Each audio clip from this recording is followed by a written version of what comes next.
Alright, so this is a bit of an essay, but a lot happened, so bear with me. My next door neighbor's parents moved from India to the UK way back in the 60s. After retiring, they made a habit of heading back there every year to visit family and friends, ultimately spending around half their time traveling to India and half of their time here. Long story short, one year they decided to invite my family along. I was 15, now I'm 25, and thought I was some badass Viking rock prince because I had long blonde hair and red Kerrang. A fun fact, curly hair ruins everything. I look like some kind of fucking cherub. Now my neighbor's dad has planned this holiday like it's a military campaign. When we arrive, he hands each of us, including my 11-year-old brother and sister, a brown folder containing our itinerary, hotel brochures, money conversion charts, train timetables, 4 passport photos of ourselves for other forms, and a list of names under the header of useful people. Forget Viking rock prince, I feel like James Bond. Other than the fact that I was mistaken for a girl on several different occasions, I had a pretty amazing time. Until we rock up to this huge hotel in the middle of the jungle, honestly the arse end of nowhere. The nearest village is a 3-hour drive down a dirt road, just before sunset, in the fucking jungle. I pull out the brochure. It'd be safe to say that this place was under new management. There's a single light on about 5 stories up. As we pull into the drive, we spot a group of men clustered around a large fire. One of them stands and starts shouting something, but is silenced by the guy next to him with a slap to the back of his head. One of the group came sauntering over and motioned to our driver to roll down the window. Imagine Alfred Hitchcock as an Indian drug lord, and you'll have a pretty good idea of the man now flapping his jowls through our window. He peers into the back, spots us, and cracks the dictionary definition of a shit-eating grin. In broken English, he welcomes us to the hotel, glances over our reservations, and ushers us into the lobby. This is when shit gets really weird. The place was deserted. Not the staff have all gone to bed deserted. It was like whoever was here fucking noped out of this place in a hurry deserted. There were toppled chairs, in the lobby even. Hitchcock tells us that our rooms weren't ready. It was now 9 p.m., and offers us some food while we wait. The dining room is huge, empty, and our order is taken by a boy no older than 9, who promptly vanishes, closing the doors behind him. We hear a motorbike engine outside, and an hour later something vaguely resembling our order appears on a variety of mismatched dinnerware. No idea where any of it came from. At this point, we were all pretty unnerved, and everyone started making lame jokes to help ease the tension. We were only there for one night. Everything had been paid for in advance, and we were a very large group, 11 in total, with 2 people who spoke Hindi and Konkani, so we felt pretty sure we could deal with any weirdness just fine. Hitchcock waddles in and takes us to our rooms. Every one of them has been stripped bare, apart from the beds and bedside tables. Exposed wires poke out of the walls where you'd expect a TV or phone, and there are rectangular patches of discolored wallpaper, suggesting that someone finally took a stand against terrible hotel artwork. The only decoration was this creepy little metal horse that was just sitting on one of the bedside tables.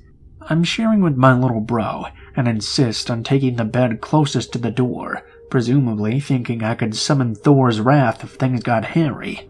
Hitchcock lingered in our doorway for a while, flashing his pearly browns and giving me these rape eyes. I closed the door on him. We dumped our bags, checked the door was locked, and have bro chats until we pass out. I wake up, no clue when. Clocks clearly didn't fit in with the whole minimalist crack den vibe the management were going for, but it was pitch black. To hear the door to my room clicking shut, the door that's no further than a foot from my head. Fuck that. I'm no Viking rock prince. I'm a flying baby that plays a harp. I cower under the surprisingly clean blankets until my heart stops, threatening to bust out of my ribs and redecorate the ceiling. I stealthily ninja roll out of my bed and to the door. The bastard is unlocked. Fuck this. I barricade that shit with the bedside table. Check little bro is still alive. Get into bed, see our bags, add them to the barricade. Notice that mine is open. Fuck everything. Plot twist though. Nothing's missing. Camera, wallet, clothes, super secret spy dossier, everything's intact. I convinced myself that I shat my pants over nothing and just went back to sleep. Side note, somehow my little bro slept through the entire thing. Morning comes and we all want to get out of there as fast as possible. Neighbor's dad kicks off about how weird the whole thing was to Hitchcock and gets about half of our money back. Excellent. We head outside and my sister points out there's charred remains of one of the hotel beds and what's left of the fire pit. Excellent. Turns out that our driver, who had had a room in the place, had decided to sleep in the bus because he, in his own words, didn't want their funny business. Apparently there were people coming and going all night. He woke up to see a guy, nose against the window, just staring at him. Driver hit the window and the dude scampered off into the jungle like some kind of evil Mowgli. We give the driver an extra huge tip. Hitchcock waves at us from the lobby, adjusts his crotch and plods back in. We leave thinking the weirdness is all over. Shyamalan territory. About an hour into the journey, I decided to take a look at our itinerary, so I pulled out my little spy folder. My heart instantly sinks. One of my passport photos is gone. A perfect 35 by 45 millimeter rectangle, missing from the corner.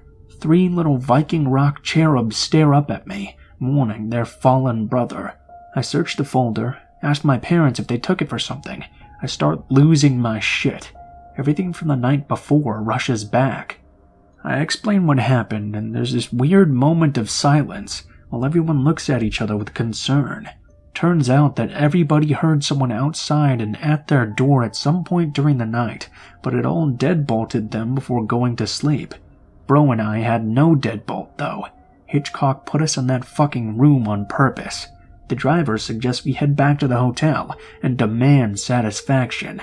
Tips galore for driver there. When we arrive back at the hotel, though, all the doors are padlocked shut. Hitchcock and his cronies have all vanished. The cherry on top of this mindfuck cake is the horse. The little metal horse that sat on our bedside table had been placed on the step in front of the doors. I took it. Free souvenir, so fuck you, Hitchcock.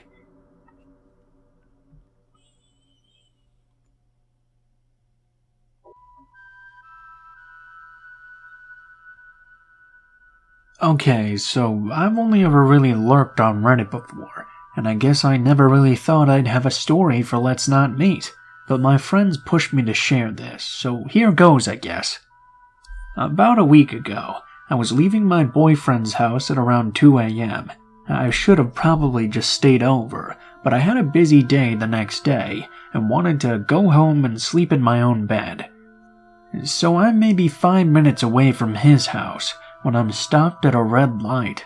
A car pulls up in the lane next to me, and an old woman motions for me to roll down the window. She looks scared and frantic, and she's just an old lady, so of course I rolled it down.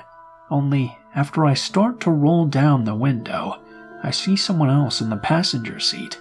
It was dark, but I could make out enough to see that it was another woman who looked like another old woman, so I didn't think much of her. Once my window was about a quarter of the way open, I wasn't going to roll it down any further, and they started talking to me. My daughter just got in an accident, and I need to get to the hospital, but I'm about to run out of gas. Please, I just need anything you have. I need gas. I can't get there. Now, the hospital is very close by. I didn't realize it at the time, but the hospital was closer to where we were than any gas station. If she turned in right instead, she would have gotten to the entrance of the hospital in 2 minutes, maybe less. But that's not what I was thinking. Here was this old lady who seemed frazzled and frantic, and worried. I thought about how my mom can get crazy in high-stress situations too. I told them I didn't have any cash on me, but that there was a gas station maybe 5 minutes up the road. It was late though, so I said I didn't know if it was still open. The woman in the passenger seat immediately chimed in. "It is. Could you meet us there?" This was my first real indication that something wasn't quite right. How would she know that it was still open? And why was she so quick to answer? Why wouldn't they have any money on them either? At this point though, all I really thought was that they wanted money from me. I didn't want any trouble, so I figured I'd go and get them a 20 from the ATM or something and be on my way. Besides, what if her daughter really was in an accident and they really did need the help? So I start driving. I call my boyfriend just so I have someone on the phone who knows what's happening, just in case. By the third time he doesn't pick up. I'm getting worried. I call another friend who doesn't pick up either. I can't have no one know where I am. I plan to myself that if no one else is at the gas station, I'll just pull out and speed away. I probably should have left anyway, but again, I didn't want any trouble. I figured I'd just give them some money and that would be that. We pull up and I see 2 cars in the gas station, and one girl outside pumping gas. I felt a little better knowing people were around, so I parked right in front of the little gas station store. The 2 old women pull up to the gas pump nearest to me. The woman I talk to stays in the car with the car running, while the other woman gets out and starts walking towards my car. This is when I panic. This other woman, who I couldn't really see in the darkness at night, was not very old, and she was big. I don't mean fat, I mean she looked insanely strong. She was much bigger than I was, and was walking towards my car with a smile on her face. I open my door and yell at her to stay back, to stay near her car. She stops as I get out of my car and tell her I'll get the money from the ATM, and that'll be it. At this point, the other cars had pulled away, and I'd rather be inside with the cashier than out here or in my car. She walks towards me again. "She really needs the money for parking at the hospital. Our friend is very hurt. Please." Their story changed. Obviously, this was not right. I yelled at her once again. "Stop walking!" I told her if she came any closer, I'd call the police. She walked back to her car, and I ran to the gas station store. At this point, I was crying. I tried to tell the cashier, but there seemed to be a big language barrier, which wasn't helped at all by me crying. A man then comes into the store, and I tell him what's happening. I tell him I'm just going to get money from the ATM and give it to them, that I just want them to leave me alone, and I ask him to please make sure I get to my car safe. He seemed very sympathetic and walked me back out to my car. He told the woman to stay away from me, and even offered to give me my $20 back. I said no and thanked him for making sure I was okay. I get back in my car and pull fast away. It's all over, I think. I come out of the parking lot, and I have to wait at another red light. I can still very much see the gas station and the woman's car.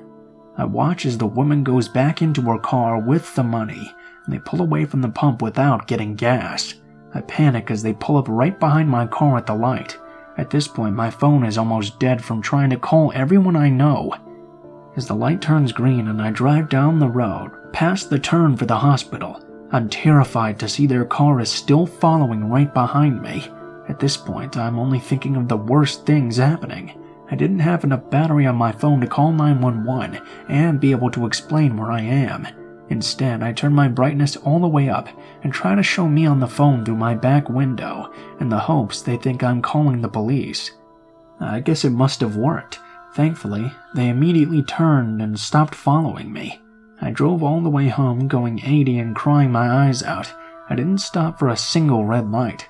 I'm not sure exactly what these women were after, but I felt they had evil intentions and that it didn't stop after the money. I know it wasn't smart of me talking to them in the first place, but when you think it's just an old lady needing help, it's hard to think that she could be thinking of hurting you. I hate telling people not to help others, but if it's dead at night, trust no one.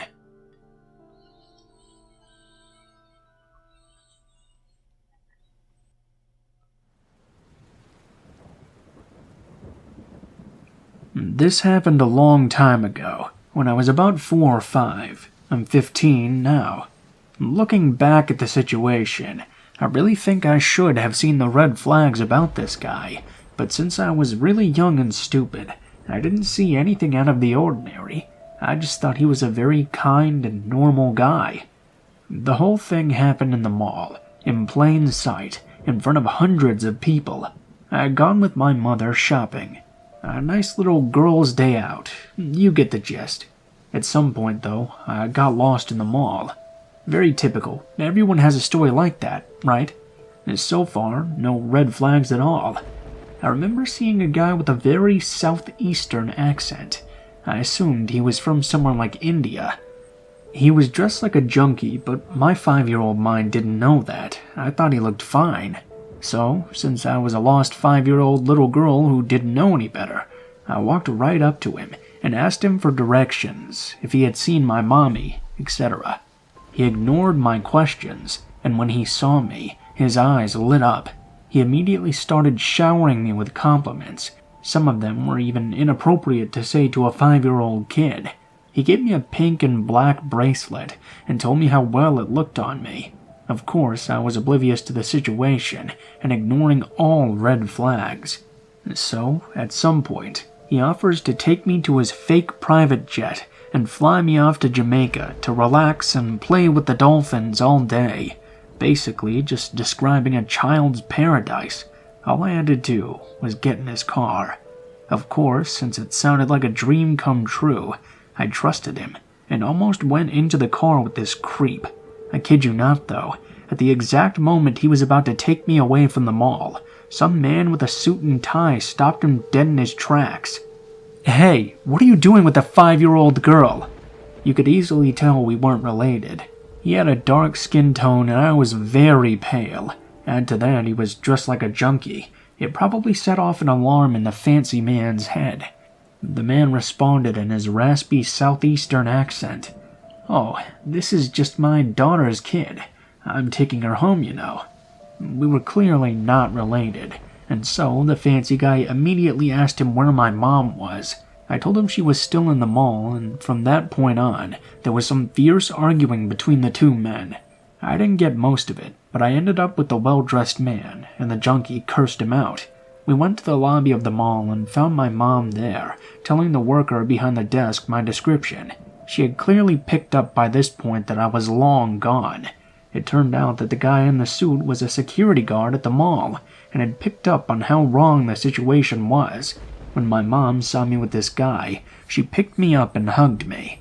This story is in fact very old, but I just recently got reminded of it because one of my friends told me they were planning on going to Jamaica for vacation, and the memories just came flooding back to me. So, security guard who noticed how wrong the situation was and stepped in to help. Thank you.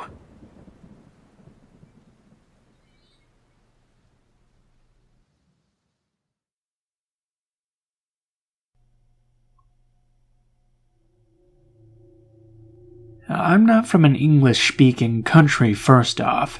I'm a female college student, and I live with my family in an apartment in a big city.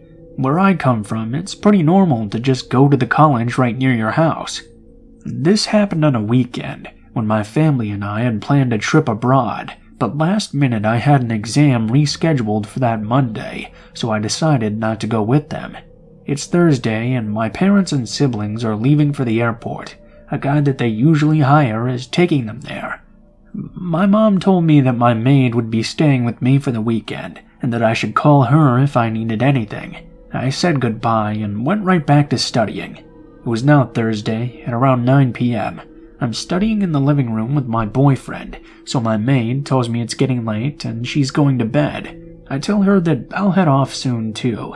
An hour later, my boyfriend leaves as well. It's now around 10:30 p.m. and I'm getting ready for bed. I grab my dog, a small Yorkie, and take her to my room with me to sleep together. It's now about 11 p.m. and I'm in my bed looking at my notes when my dog suddenly starts growling at the door. I told her to shut up because Yorkers are nervous and bark all the time at everything. At least mine does. After she's silent, I suddenly get this adrenaline rush and stay very still. I can hear footsteps echoing down the corridor. The floor is made of wood, so when I hear specific creaks and sounds of wood bending, I know the steps are coming closer to my room. At first, I think it's probably my maid making sure my boyfriend didn't stay the night, but when the footsteps stopped at my door, I started to freak out. I was even compelled to call out my maid's name. "He's not here, you can come in and check." But somehow I could tell that this was not her. I called my boyfriend and told him someone was in my house. He told me to put on some shoes and check the other rooms. I really didn't want to, but I'm not going to sleep until I was sure there was no one. I find some courage and put on some shoes, start walking very slowly towards my sister's room, and checking with my phone light. I see it's empty. The bathroom is empty, my parents' room is empty. By this time I was getting more relaxed. I must have imagined it. As I walk into my parents' room, I also see that it's empty. I walk to their house closet and scan the room with my phone light one more time, when suddenly, my light shines on a human figure that was obviously not my maid. I nervously called out her name, but the tall, muscular body answered. No, it's Guy's name, the driver that took my parents to the airport. I freeze and try to act cool, and he invents some petty excuse.